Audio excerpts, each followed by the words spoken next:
Il était une fois, dans une cuisine, dans un tout petit pays, une coupe en verre qui s'ennuyait. Cette coupe trônait au milieu de la table de la cuisine. Elle servait le matin, quand le petit garçon de la famille mélangeait ses cornflakes avec du lait de soja, et il servait le soir, quand on y mettait des compotes, quand le papa de la famille qui faisait la cuisine pendant que son épouse travaillait, donc quand le papa faisait de la compote, il la mettait dans la coupe. Mais tout le reste du temps, la coupe s'ennuyait. Et les journées étaient longues entre le petit déjeuner et le dîner. Il n'y avait jamais personne qui passait par là, jamais personne sur la table de la cuisine, sauf parfois le chat. C'était un chat fort maladroit, contrairement aux chats habituels qui ont des pattes de velours. Et chaque fois que le chat sautait sur la table de la cuisine, la coupe en verre tremblait de peur. Une fois même, il faillit tomber tellement, à force de rebondir et de bondir et de rebondir sur la table, par à coup, le verre s'était approché du rebord de la table. Heureusement, le petit garçon qui habitait dans cette maison était arrivé à temps, avait vu le verre, avait dit « Oh, j'ai soif, tant pis, je prends la coupe ». Il avait rempli d'eau fraîche et il l'avait remis dans l'évier. Ouf, s'était dit la coupe qui avait vraiment eu peur de passer à l'as. Mais les journées étaient quand même très longues.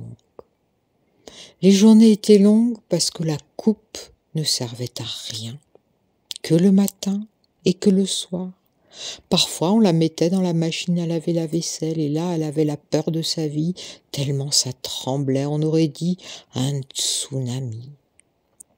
Un jour, enfin, la coupe se dit « Eh bien, il faut que je me rende utile, il faut qu'on se rende compte des qualités que j'ai. Je suis une coupe magnifique, bien ronde, je tiens bien dans la main, j'ai une jolie couleur transparente, je reflète bien la lumière. Il faut que je montre que je suis utile et que l'on m'honore avec un peu plus de ménagement et que, par exemple, pour montrer la reconnaissance qu'on a envers moi, on pourrait me ranger dans la petite armoire là-haut en verre où je pourrais discuter avec les autres verres plutôt que de traîner toujours toute la journée tout seul au milieu de la table de la cuisine. Là-haut, au moins, j'aurais des amis, des copains avec qui on pourrait se raconter des histoires. Mais comment se rendre utile quand on est une coupe en verre ?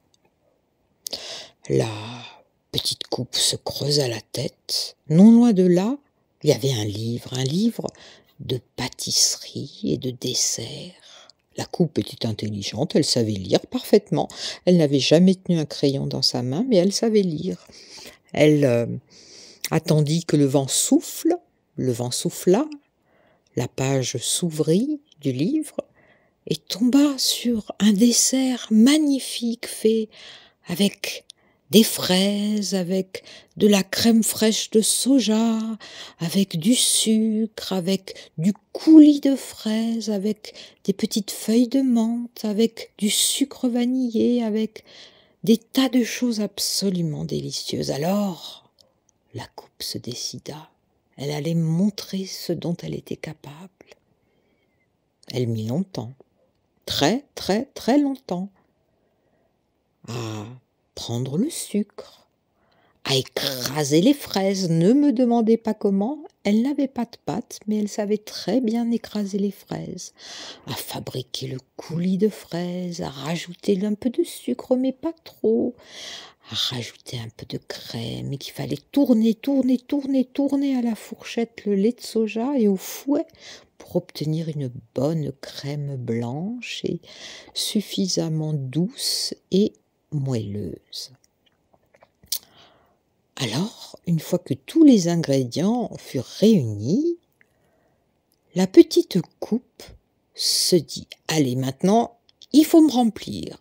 Et avec un mouvement de plongée, elle réussit à faire une première couche de fromage blanc à la crème fraîche et une deuxième couche, et entre les deux, elle mit un coulis de fraises et encore un peu de mascarpone, qui est une espèce de fromage très frais, et encore un peu de coulis de framboise, et encore un peu, jusqu'à ce que la coupe soit remplie. Et tout en haut, elle ajouta, pour la décoration, une très jolie fraise mûre et parfaitement ronde, et cerise sur le gâteau, si je peux dire, une petite feuille de menthe.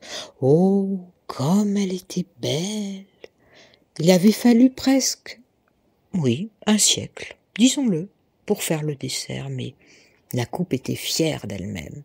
C'était la première fois qu'elle se lançait dans la cuisine et, ma foi, le résultat était magnifique. Quel dommage que je n'ai pas d'appareil photo, se dit la coupe, j'aurais fait un selfie de moi-même. Vous me direz, peut-on faire un selfie autre que de soi-même? J'aurais fait un selfie avec tout ce qu'il y a à l'intérieur et je me serais admirée tous les jours. Tout à coup, on entendit du bruit dans la serrure de la porte d'entrée. C'était le soir. La famille entra. Le petit garçon se précipita à la cuisine car il avait très soif. Et là, que vit-il? Ce dessert, ce magnifique dessert qui lui mit du rouge aux joues et de la salive dans la bouche tellement il avait envie. La maman entra, le papa entra, la grande sœur entra, et tous admirèrent ce dessert qui s'était fait tout seul, qui était arrivé là comme par magie, alors que la coupe avait travaillé un siècle, je vous le rappelle, pour ce beau résultat. Il n'y avait pas une tache dans la cuisine, tout était rangé dans le lave-vaisselle, et la coupe trônait au milieu de la cuisine, de la table de la cuisine, fièrement redressant la tête. Regardez comme je suis belle, et je suis aussi bonne que je suis belle. La famille était ébahie, comprenait pas ce qui se passait, mais enfin, cette coupe était bien courageuse. Alors chacun alla chercher une petite cuillère à long manche, et tout le monde, les 4 membres de cette famille, goûtèrent le dessert, et ma foi, il était bon, il était bon. On sentait la vanille, la fraise et cette espèce de mousse, de crème fraîche mélangée à du fromage blanc, que c'était un délice. Le petit garçon, quand tout fut fini, lécha avec la langue le contenu de la coupe, qui dit « Ah, il me chatouille, ah, il me chatouille !»